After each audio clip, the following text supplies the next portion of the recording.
Report breaking. നിയമസഭാ തെരഞ്ഞെടുപ്പിലെ സ്ഥാനാർത്ഥി നിർണയത്തിലേക്ക് കടന്ന് കോൺഗ്രസ്. നാളെ നിർണായക തെരഞ്ഞെടുപ്പ് കമ്മിറ്റി ചേരും. കാസർഗോഡ്, കണ്ണൂർ, വയനാട്, മലപ്പുറം ജില്ലകളിലെ നേതാക്കളുടെ യോഗമാണ് നാളെ ചേരുന്നത്. KPCC, DCC ഭാരവാഹികളുടെ അഭിപ്രായം തേടും. വിജയസാധ്യത മാനദണ്ഡമാക്കി പട്ടിക തയ്യാറാക്കാനാണ് ഹൈക്കമാൻഡ് നിർദ്ദേശം. ആദ്യഘട്ടത്തിൽ സിറ്റിംഗ് സീറ്റുകളിലെ സ്ഥാനാർത്ഥികളെ പ്രഖ്യാപിക്കും.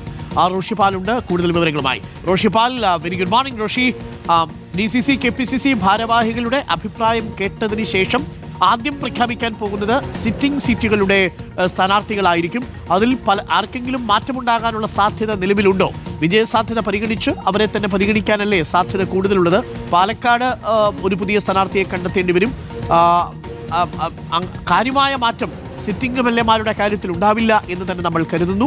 പക്ഷേ നിർണായക തെരഞ്ഞെടുപ്പ് കമ്മിറ്റി നാളെ, അത് വളരെ നിർണായകമാണ്, ജില്ലകളിൽ നിന്നുകൂടി DCCകളുടെ അഭിപ്രായം തേടിയതിനു ശേഷമായിരിക്കും ഒരു കരട് സ്ഥാനാർത്ഥി പട്ടിക ആദ്യം ഉണ്ടാക്കുക. അങ്ങനെയാണോ മനസ്സിലാക്കുന്നത് റോഷി?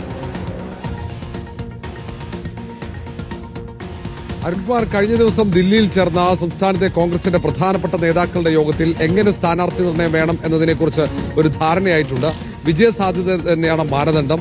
ആ കാര്യത്തിൽ ഒരു തർക്കങ്ങളും ഉണ്ടാകാൻ പാടില്ല. അങ്ങനെ പ്രാഥമിക പട്ടിക തയ്യാറാക്കിയത് കേന്ദ്ര തെരഞ്ഞെടുപ്പ് കമ്മിറ്റി, കോൺഗ്രസിന്റെ തെരഞ്ഞെടുപ്പ് കമ്മിറ്റിക്ക് കൈമാറുക, അങ്ങനെയാണ് അതിന്റെ നടപടിക്രമം. ഏതായാലും നാളെ ആദ്യ KPCC തെരഞ്ഞെടുപ്പ് കമ്മിറ്റി യോഗം ചേരുമ്പോൾ അതിന് തൊട്ടു പിന്നാലെയാണ് ഈ ജില്ലാ കമ്മിറ്റി ഭാരവാഹികൾ, ജില്ലാ കമ്മിറ്റി അധ്യക്ഷൻ, അതിനു പുറമെ ആ ജില്ലയിലെ KPCC ഭാരവാഹികൾ, അതിന് മുകളിലോട്ട് ഉള്ള പാർട്ടി ചുമതലയുള്ള നേതാക്കൾ, ഇവരെ മാത്രമാണ് വിളിച്ചിരിക്കുന്നത്. അവരെ ഈ പ്രധാനപ്പെട്ട നേതാക്കൾ കൂടിക്കാഴ്ച നടത്തി ആ ജില്ലയിൽ കോൺഗ്രസ് മത്സരിക്കുന്ന സീറ്റുകളിലേക്ക് ഏതെങ്കിലും പ്രധാനപ്പെട്ട നേതാക്കളുടെ പേരുകൾ നിർദ്ദേശിക്കാനുണ്ടോ, മറ്റെന്തൊക്കെ കാര്യങ്ങൾ, ഇതൊക്കെ വിശദമായി കേട്ടറിഞ്ഞതിനു ശേഷം പിന്നീടായിരിക്കും തീരുമാനം.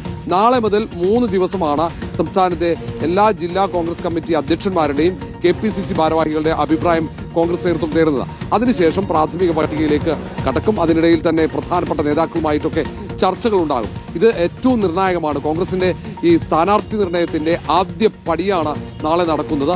മാത്രവുമല്ല, ആദ്യഘട്ടത്തിൽ സിറ്റിംഗ് സീറ്റുകളിൽ 2 സീറ്റുകളിലാണ് ആശയക്കുഴപ്പം. ഒന്ന്, പാലക്കാട്ട് രാഹുൽ മാങ്കൂട്ടത്തിലിനെ ഈ തവണ മത്സരിപ്പിക്കില്ല, പകരം ആരെന്നത് തീരുമാനിക്കേണ്ടി വരും. തൃപ്പൂണിത്തറയിൽ K ബാബു ആരോഗ്യ പ്രശ്നങ്ങളൊക്കെ ചൂണ്ടിക്കാണിച്ച് മാറി നിൽക്കാനുള്ള സന്നദ്ധത അറിയിച്ചിട്ടുണ്ട്. ആ കാര്യത്തിൽ ഒരു തീരുമാനമായിട്ടില്ല. അങ്ങനെയെങ്കിൽ ആ 2 സിറ്റിംഗ് സീറ്റുകളിൽ പുതിയ സ്ഥാനാർത്ഥികളെ കണ്ടെത്തണം. പിന്നീട് സംവരണ സീറ്റുകളാണ്. സംവരണ സീറ്റുകളിലും ഏറെ വൈകാതെ തന്നെ സ്ഥാനാർത്ഥികളെ തീരുമാനിക്കും. അതിനുശേഷമായിരിക്കും മറ്റ് മണ്ഡലങ്ങളിലെ സ്ഥാനാർത്ഥികളെ തീരുമാനിക്കുക എന്നാണ് അറിയാൻ കഴിയുന്നത്. Thank you. റോഷിപാലാണ് വിവരങ്ങൾ നൽകിയത്. അപ്പോൾ സിറ്റിംഗ് സീറ്റുകളിലെ സ്ഥാനാർത്ഥികളെ നമുക്ക് ആദ്യം അറിയാം. DCC കൂടി അഭിപ്രായം പരിഗണിച്ചതിന് ശേഷമേ KPCC കരട് സ്ഥാനാർത്ഥി പട്ടിക ആദ്യം പുറത്തിറക്കും.